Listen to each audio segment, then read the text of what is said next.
Hey there folks, this is Johnny again, and as you can see, my PC is up and running and everything is in order and it's working and wow.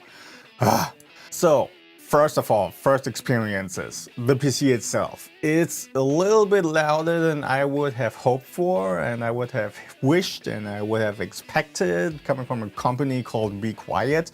It's not exactly a Gent engine, but it is definitely noticeably more audible than my old PC. I mean, it could be because it has extra fans in there, but who knows? It's tough for me to really locate where exactly the loudest part is. All the fans, I checked them all out. They aren't really doing much noise, so I guess it's kind of a combination of everything. But yeah, I guess I could get used to that. I can excuse that because the performance upgrade I'm getting with this PC is wow. So with audio production, with a full-on mix project and recording into it on the old PC, I could only do a buffer size of about 128 bits, and even then I would get occasional pops and crackles and whatnot. Now with this new PC I can go down to 32 bits. That's quite a noticeable improvement and noticeable shorter latencies and whatnot, and it's just exactly what I wanted. Also with gaming, Forza Horizon 4 is currently the most power hungry or performance hungry game I'm playing. With the old PC, I could only do low to medium graphics settings, and even then it would slip below 60 frames per second.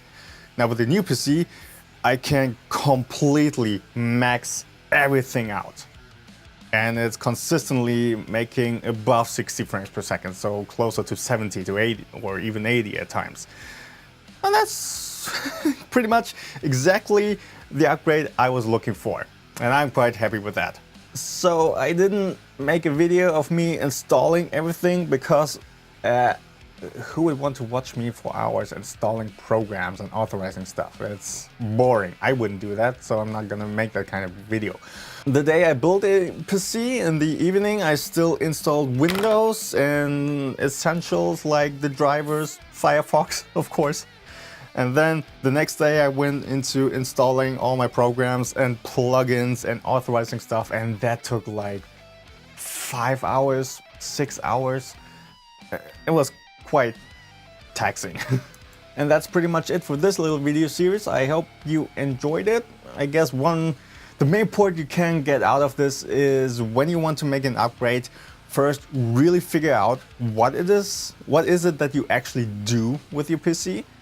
And what is it that you need out of your PC in order to do the tasks that you task it with.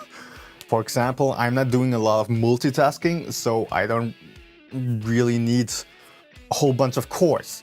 But what I do demands more real-time processing, so I am more for clock speed. And then once you've figured that out, just check what's on the market and see what you can get, and then check the prices of everything, and from that build a rough budget that you would probably have to build up, and then go into more and more details and check what kind of CPUs are out there, what kind of graphics cards if you need a graphics card, and then watch a whole bunch of reviews and tests and really make your research so you can make a well-founded decision without having any regrets. Because building a PC costs a lot of money. Like you saw in the first video what it would cost me to build that PC. I had to build up a budget of about 1,200 bucks. It's quite a lot of money. So you want to make sure that you are absolutely certain about the things you want to get for it and don't have to second guess stuff. So really do your research.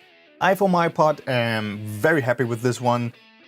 And you can look forward to some more tutorials coming up and whatnot. Also about Cakewalk, because I full-on switched to Cakewalk now. I'm just using Studio One to record myself. So that's it for today, and I shall see you next time.